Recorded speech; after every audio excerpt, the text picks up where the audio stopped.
The biggest thing that causes me to weep today is the word that is being preached. It comes out of prayer. And as the word goes in one ear, I see it go out the other. You say, but Pastor, how is that done? By knowing the lifestyle that you live out there. In here you weep. In here you lift up your hands. In here you shed some tears. But no sooner do you walk out there, and what do? What you have always done. When the Lord begins to bestow favor and blessing upon the people begin to forget, amen, a little bit as to something that God has done for their lives. You see, when they had nothing, they were willing to give everything.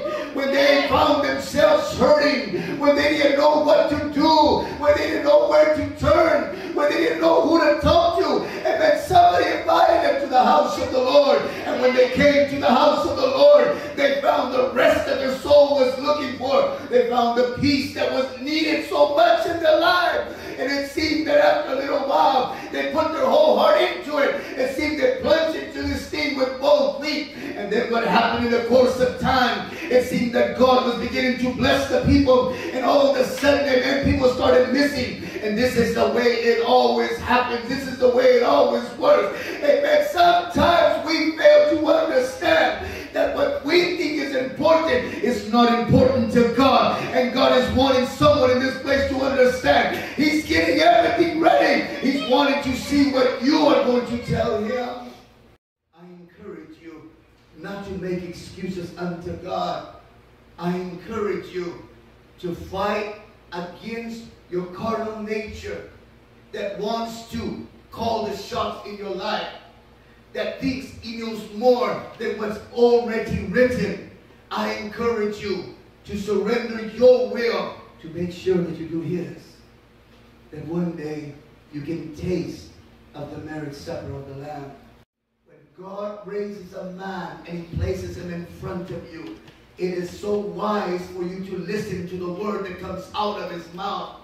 It is so wise for you to understand that his role in life is to bring to you a word that will produce salvation unto your soul. And it is your role to believe it and say, God, thank you for the man that you placed in my life. Yes.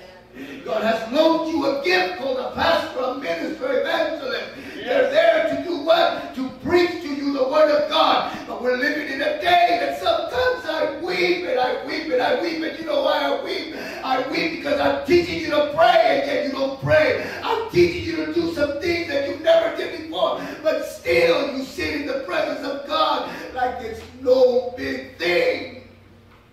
I don't understand it. It is beyond me. There is coming a day that God's going to pull me out of the way. And I promise you a reward is coming.